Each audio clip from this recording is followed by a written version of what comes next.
Looks like they finally gave up. Don't start celebrating yet. We're leaking fuel. Damn it. Tank shot up.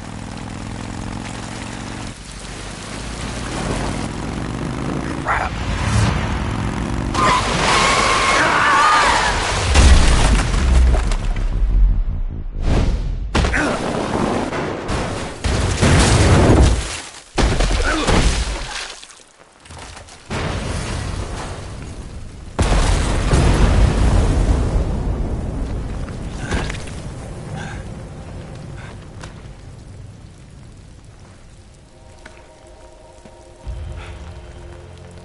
Eva! I'm over here.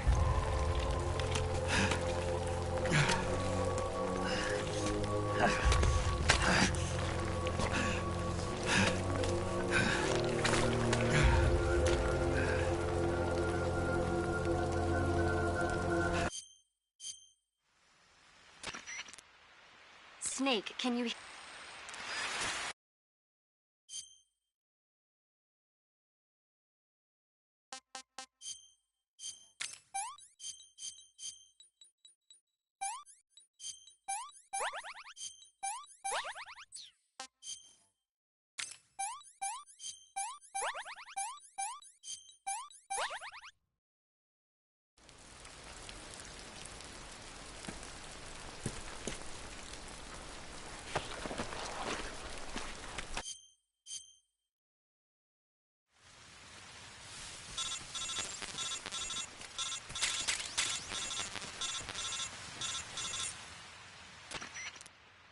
Snake, are you all right?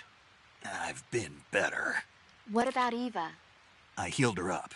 She can manage. Good. Snake, you'll take the lead and break through the enemy's line of defense. Eva will ordinarily be following behind you. If you lie on your belly, she'll lie down as well. If you slip and fall off a cliff, she'll follow right behind. You can call out to Eva by pressing the action button. Head to the lake along with...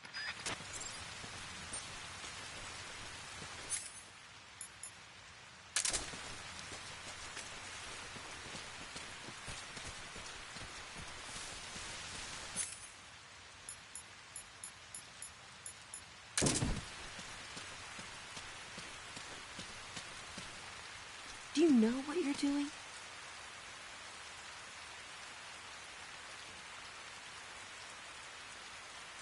Are you stupid or something?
I'm so hungry.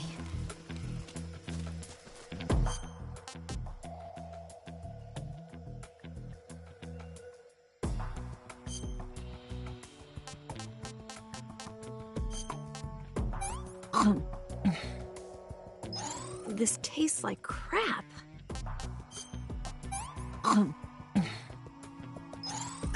yuck.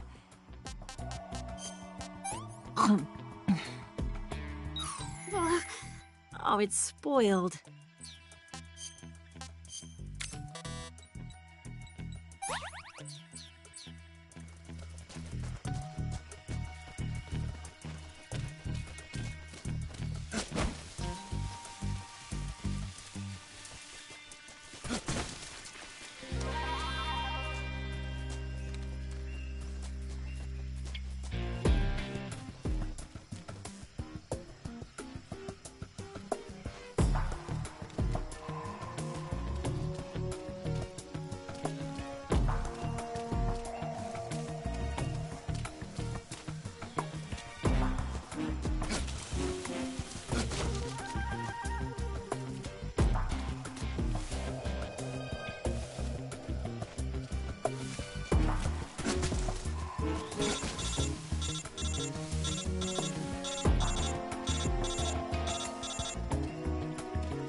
Do you know what you're doing? What's that?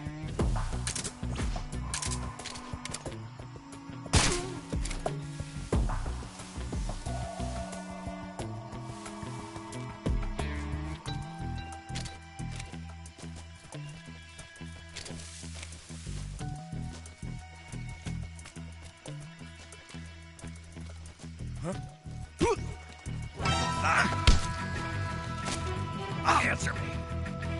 There's a link. Up a little further. Speak. Fire support request. 149.06. Where are you?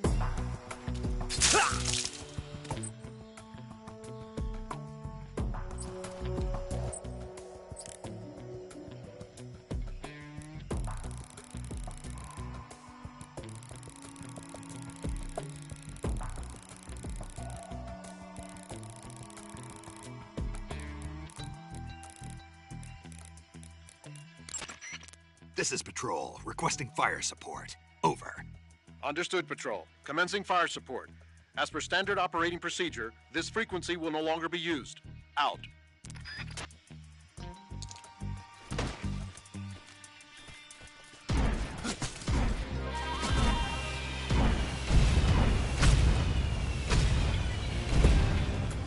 Snake.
Where'd you go?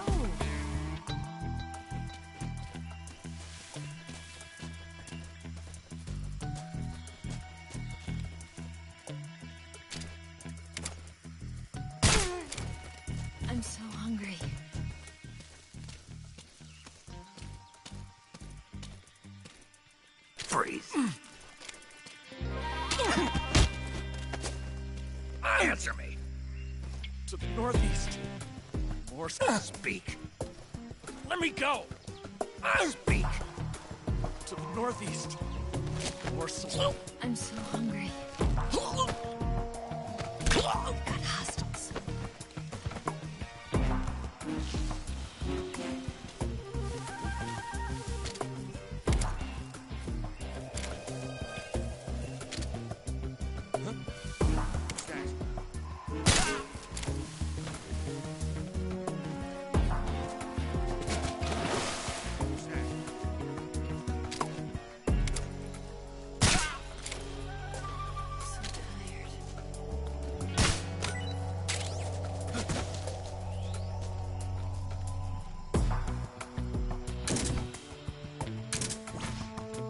I'm so hungry.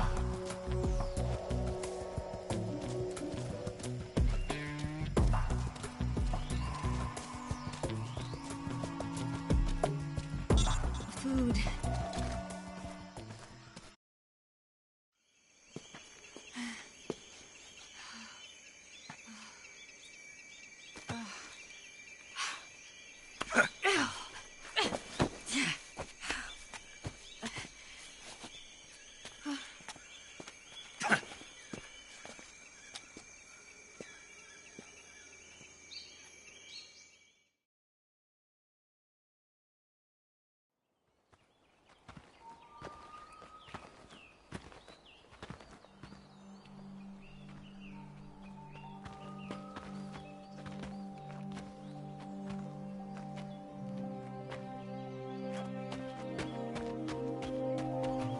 Come on, Snake.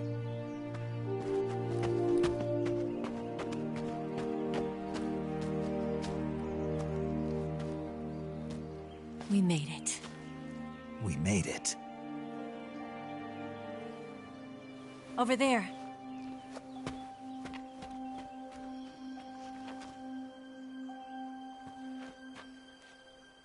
It's the boss, isn't it? I'll go get the wig ready to take off. Right. I'll leave you two alone. But come back in one piece, okay?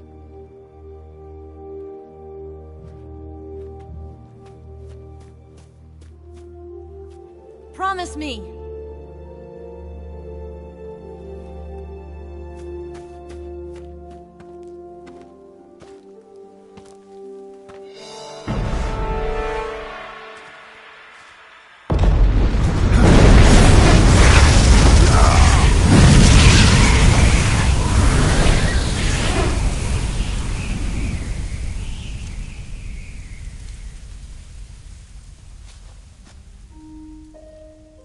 Life's end.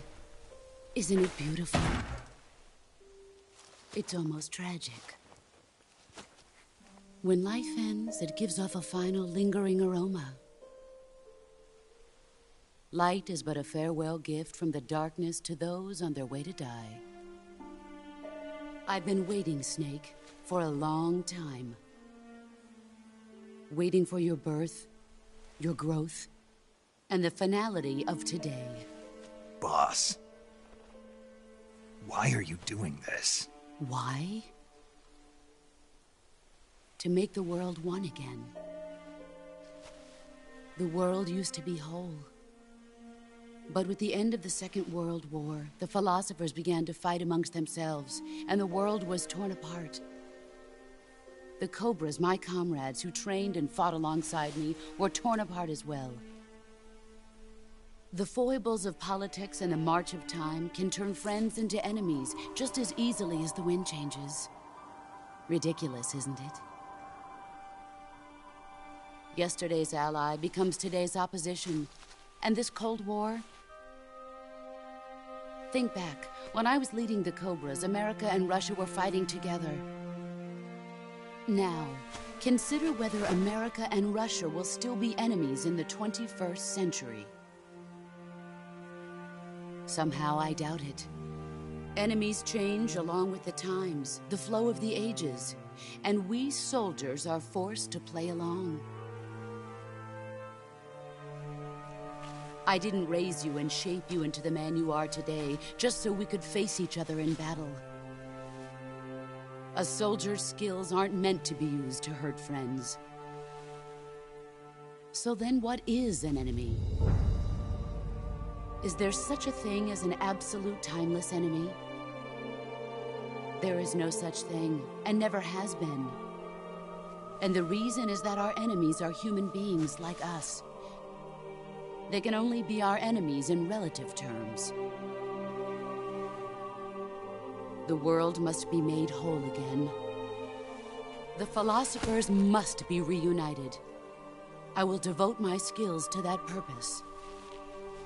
And with the Colonel's money, I will achieve that end. Just as I once created the Cobras. They are my family. I may no longer be able to bear children, but I still have a family. It was November 1st, 1951. I was in the Nevada desert participating in atomic testing. The name Nevada is derived from Spanish, covered in snow, white as snow. And snow is exactly what I saw in that Nevada desert. It froze my blood white.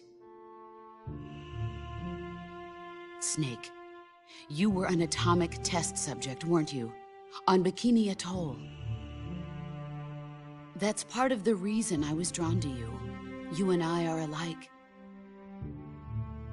We're both slowly being eaten away by the karma of others. We'll never have the chance to die peacefully of old age. We have no tomorrow. But we can still have hope for the future. In 1960, I saw a vision of the ideal future from space. 3 years earlier, the Soviet Union had succeeded in launching Sputnik, the first man-made satellite in history, into orbit.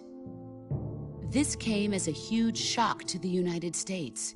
In response, America threw everything it had into its own manned spaceflight project, the Mercury program. Even as the Soviets seemed poised to send their first man into space, America was still experimenting with chimpanzees and rockets. The government wanted human data. So they secretly decided to send a human being into space. I was the one they chose. At the time, they didn't have the technology to block out cosmic rays, and whoever they sent up would inevitably be exposed to heavy radiation. That's why they chose me. After all, I'd already been irradiated once. Of course, you won't find any of this in the history books. I could see the planet as it appeared from space. That's when it finally hit me. Space exploration is nothing but another game in the power struggle between the US and the USSR. Politics, economics, the arms race, they're all just arenas for meaningless competition. I'm sure you can see that, but the Earth itself has no boundaries. No East, no West, no Cold War. And the irony of it is, the United States and the Soviet Union are spending billions on their space programs and the missile race, only to arrive at the same conclusion. In the 21st century, everyone will be able to see that we are all just inhabitants of a little celestial body called Earth. A world without communism or capitalism, that is the world I wanted to see. But reality continued to betray me.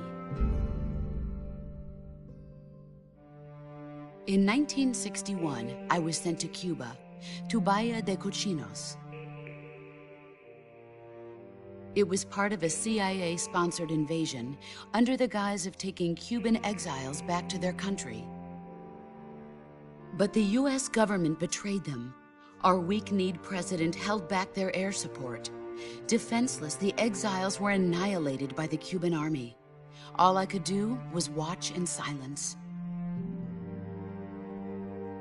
I was set up by the very country I'd sacrificed so much for, by the very government I dedicated my life to defending.